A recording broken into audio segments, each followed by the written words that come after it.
Assalamualaikum warahmatullahi wabarakatuh. Perkenalkan, nama saya Kurniati Maharani dengan NIM C0 dan 023009.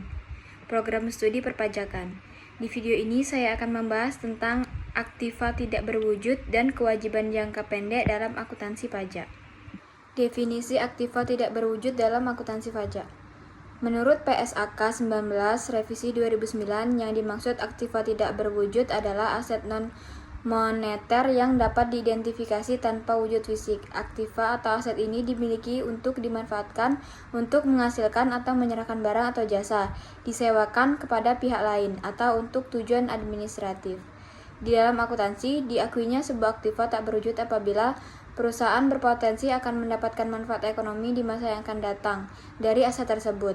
Biaya dalam perolehannya bisa diukur dengan andal. Karakteristik utama aktiva atau aset tidak berwujud.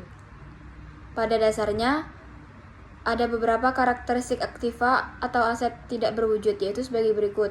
Yang pertama, kurang memiliki eksistensi fisik, mendapatkan nilai dari hak dan keistimewaan yang diberikan kepada perusahaan yang menggunakannya. Yang kedua, bukan merupakan instrumen keuangan, menghasilkan nilainya dari klaim untuk menerima kas atau ekuivalen kas di masa mendatang.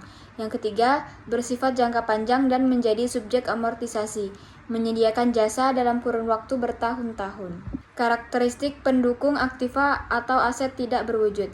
Selain karakteristik utama, ada beberapa karakteristik pendukung aktiva atau aset tak berwujud, seperti diperoleh melalui pengembangan atau dibeli secara terpisah atau menjadi satu dengan aset lain.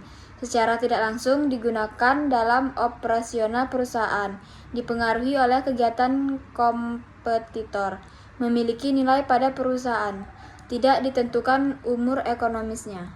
Manfaat aktiva atau aset tidak berwujud. Umumnya, masa manfaat untuk aktiva tidak berwujud tidak lebih dari 20 tahun sejak digunakannya. Dalam mempertimbangkan masa manfaat aset tak berwujud, yang harus diperhatikan adalah perkiraan penggunaan aset oleh organisasi dan efisiensi pengelolaannya, siklus hidup produk pada umumnya, keusangan teknologi atau teknis, kestabilan industri di mana aset digunakan dan tren pasar terhadap produk atau jasa yang dihasilkan, perkiraan pemakaian dan efisiensi pengelolaan aset, estimasi tindakan pesaing, pengeluaran untuk pemeliharaan dalam hal mendapatkan masa manfaat, periode pengendalian aset, ketergantungan masa manfaat aset terhadap masa manfaat aset lainnya. Aktiva tidak berwujud bisa dalam bentuk hak yang melekat pada produk intelektual di mana fasilitasnya digunakan oleh pihak lain. Hak yang termasuk dalam kategori aset tak berwujud. Berikut adalah beberapa hak yang termasuk dalam kategori aset atau aktiva tak berwujud, yaitu hak kripto, hak paten, hak merek dagang, hak franchise and license, hak sewa, hak eksklusif, goodwill. Perlakuan akuntansi terhadap aktiva tidak berwujud.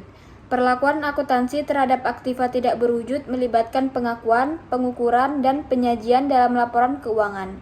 Aktiva tidak berwujud seperti hak paten, merek dagang, dan goodwill diakui pada saat perolehan dan dicatat sebesar harga perolehan, yang mencakup semua biaya yang terkait dengan perolehan aset tersebut.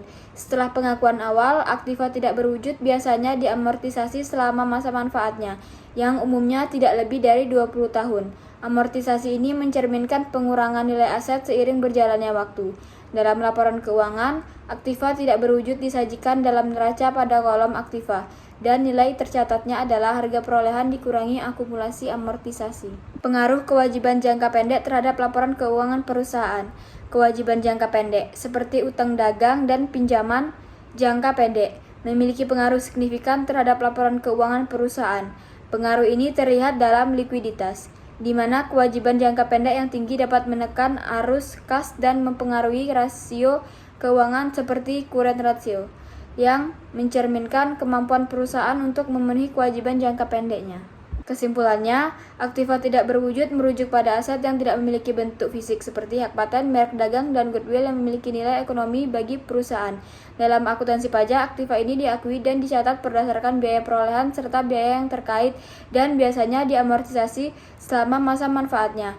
Kewajiban jangka pendek di sisi lain adalah kewajiban yang harus dilunasi dalam waktu kurang dari 1 tahun seperti utang pajak, utang pinjaman, dan utang sewa. Dalam konteks akuntansi pajak, kewajiban ini harus dicatat dengan tepat untuk memastikan laporan keuangan mencerminkan kewajiban yang harus dipenuhi, serta untuk perencanaan pajak yang efektif. Sekianlah video pembahasan tentang aktiva tidak berwujud dan kewajiban jangka pendek dalam akuntansi pajak. Lebih dan kurang saya mohon maaf. Wabillahi taufiq wal hidayah. Wassalamualaikum warahmatullahi wabarakatuh.